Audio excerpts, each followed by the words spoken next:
అందరికీ నమస్తే అండి. తెలుగు సినీ రంగం ప్రస్తుతానికి చిగురుటాకులా వణుకుతోంది. తెలుగు సినీ రంగంలో ఒకప్పటితో పోలిస్తే ఇప్పుడు బిజినెస్ పెరిగింది. ట్రాన్సాక్షన్స్ పెరుగుతున్నాయి. రూపాయి రాక పోక పెరుగుతుంది. దీనివలన సినిమాలు తీసిన వలన ప్రొడ్యూసర్లు బీభత్సంగా సంపాదించేది ఏమీ ఉండదు. వాళ్ళకు 100 కోట్లు పెట్టి సినిమా తీశారు అంటే జేబులో డబ్బులు ఒక 5 కోట్లు పెడితే పెడతారు. మిగిలిన 95 కోట్లు ఫైనాన్స్ తీసుకొస్తారు. దానికి ఎంతో కొంత మినిమం వడ్డీ కట్టుకుంటూ ఉంటారు. సో అలా వచ్చిన లాభంలో తను పెట్టిన 5 కోట్లకు ఒక 2 కోట్ల కోటో మిగిలితే జేబులో వేసుకుంటే మిగిలినంతా వడ్డీలు కట్టడానికి సరిపోద్ది. అది సినిమా ప్రొడ్యూసర్ల వ్యవహారం. సో ఇటువంటి సినీ రంగం అంటే సినిమాలు ఇంత ఖర్చు పెట్టి ఎందుకు తీస్తారంటే లక్షలాది మంది వేలాది మంది ఉపాధి పొందుతున్నారు కాబట్టి. సో ఈ రంగం మీద రాజకీయ కన్ను గతంలోనూ పడింది, ఇప్పుడు పడింది. గతంలో చంద్రబాబు నాయుడు గారు సీఎంగా ఉన్నన్నాళ్ళు ఎప్పుడూ సినీ రంగం జోలికి వెళ్ళాల. వాళ్ళని డిస్టర్బ్ చేయాలి, వాళ్ళ మానాన్ని వాళ్ళని వదిలేశారు. వివాదాలు వచ్చినా సరే నెమ్మదిగా వయా మీడియాగా పరిష్కరించుకోండి అని ఫ్రీ హ్యాండ్ ఇచ్చారు. కేటీఆర్ గారు ప్రభుత్వం సినీ రంగంలో ఉన్న వాళ్ళ చరిష్మాను వాడుకోవాలని, రాజకీయంగా వాడుకోవాలని చూశారు. జగన్మోహన్ రెడ్డి గారు సినీ రంగాన్ని గుప్పెట్లో పెట్టుకోవాలి, వాళ్ళని శాసించాలి, వాళ్ళ మీద స్వారీ చేయాలి, వాళ్ళ దగ్గర డబ్బులు కమిషన్లు తీసుకోవాలి అని చూశారు. మరి రేవంత్ రెడ్డి గారు ఏ కోణంలో చూస్తున్నారు? వాళ్ళను గుప్పెట్లో పెట్టుకోవాలని చూస్తున్నారా? వాళ్ళని కంట్రోల్లో పెట్టాలని చూస్తున్నారా? వాళ్ళని రాజకీయంగా వాడుకోవాలని చూస్తున్నారా? లేదా వాళ్ళ దగ్గర నుంచి ఏమైనా ఆశిస్తున్నారా? అసలు రేవంత్ రెడ్డి గారికి సినీ రంగం మీద పట్టు ఎందుకు కావాల్సి వచ్చింది? అది ఇప్పుడు తెలియాల్సిన అంశం.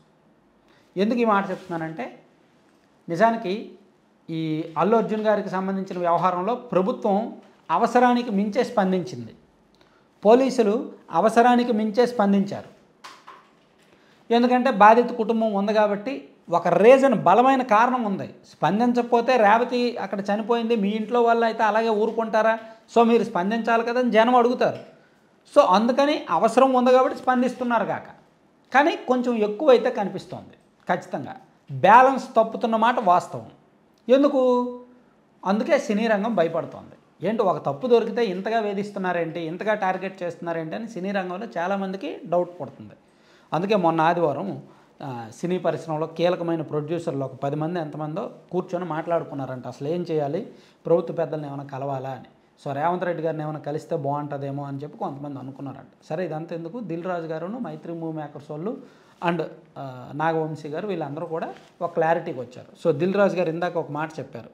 ఆయన హాస్పిటల్లో చికిత్స పొందుతున్న శ్రీతేజ్ పరిస్థితిని తెలుసుకొని వెళ్ళి పరామర్శించి తండ్రితో మాట్లాడి అతను ఒక మాట చెప్పారు మీడియాతో.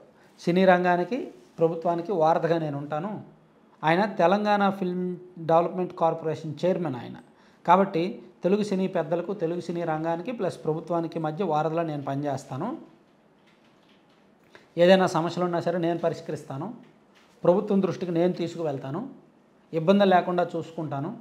సో కొంతమంది ఇబ్బంది పడుతున్న మాట వాస్తవమే, కొన్ని తప్పులు జరిగిన మాట వాస్తవమే. అవన్నీ కొద్ది కాలంలోనే పరిష్కారం అవుతాయి అని చెప్పారు. అది కరెక్టే. అలాగే రేవంత్ రెడ్డి గారిని కలవాలి అనే ఆలోచన కూడా వచ్చింది ప్రొడ్యూసర్లకు అండ్ కొంతమంది పెద్దలందరికీ కూడా. అందరం వెళ్ళి రేవంత్ రెడ్డి గారిని ఒకసారి కలుద్దాం, ఈ విషయంలో మన క్లారిటీ మనం ఇద్దాం. ఎందుకంటే సినీ రంగం ప్రస్తుతానికి ఈ ఆరోపణలు, ఈ విమర్శల కారణంగా కొంతమంది భయపడుతున్నారు. సో భవిష్యత్తులో ఏం జరుగుద్దా అని భయంతో ఉన్నారు. ఒక బ్యాడ్ నేమ్ వచ్చింది తెలుగు సినీ రంగానికి. సో అందుకని ఒక క్లారిటీ ఇచ్చేస్తే బెటర్. థియేటర్లో కూడా భయపడతారు. రేపు పొద్దున్న ఇంకో టాప్ హీరో సినిమా ఏదైనా రిలీజ్ అయినప్పుడు ఎక్కడైనా తొక్కిసలాట జరిగిందో అనుకోండి, మళ్ళీ అక్కడ ఏమైనా అయితే మిగిలిన వాళ్ళు భయపడతారు. అందులోకి సినిమాలకి అనుకున్న దానికంటే ఎక్కువ బడ్జెట్ పెట్టేస్తున్నారు. 100 కోట్లతో అయిపోయే సినిమాకి 150 పెడుతున్నారు. ఎందుకంటే అవసరమైతే టికెట్ రేట్ పెంచుకుందాంలే అనే ధీమా, 100 రూపాయల టికెట్ 150 చేద్దాంలే అనే ధీమా, ప్రభుత్వాలు ఒప్పుకుంటాయిలే అనే కాన్ఫిడెన్స్. సో అయినా సరే పని అవ్వట్లేదు. ప్రభుత్వం చాలా సీరియస్గా చెప్పేశారు, ఇంకోసారి బెనిఫిట్ షోలకు అనుమతి ఇవ్వం, టికెట్ రేట్లు పెంచడానికి అనుమతి ఇవ్వం అని చాలా ఖచ్చితంగా ప్రభుత్వం, మంత్రి గారు కూడా చెప్పారు, సీఎం గారు అదే చెప్పారు. సో ఈ అన్ని విషయాల్లో ఒక క్లారిటీ కోసము, ఒక కంక్లూజన్ కోసము సినీ పెద్దలు రేవంత్ రెడ్డి గారిని, సీఎం గారిని కలవడానికి చూస్తున్నారు. సో ఇక్కడ రేవంత్ రెడ్డి గారి వైఖరి ఏంటి అనేది తెలియాలి. జగన్మోహన్ రెడ్డి గారి లాగా మూర్ఖంగా వెళ్తారా, పట్టు కోరుకుంటారా, గుప్పెట్లో ఉండాలని కోరుకుంటారా, లేదా చంద్రబాబు నాయుడు గారిలాగా ఫ్రీ హ్యాండ్ ఇచ్చేస్తారా, లేదా వాళ్ళ దగ్గర నుంచి ఇంకా ఏమైనా ఆశిస్తున్నారా, ఇంకా ఏమైనా ఎక్స్పెక్ట్ చేస్తున్నారా, అవన్నీ కూడా క్లారిటీగా వస్తుంది, తెలుస్తుంది. Thank you.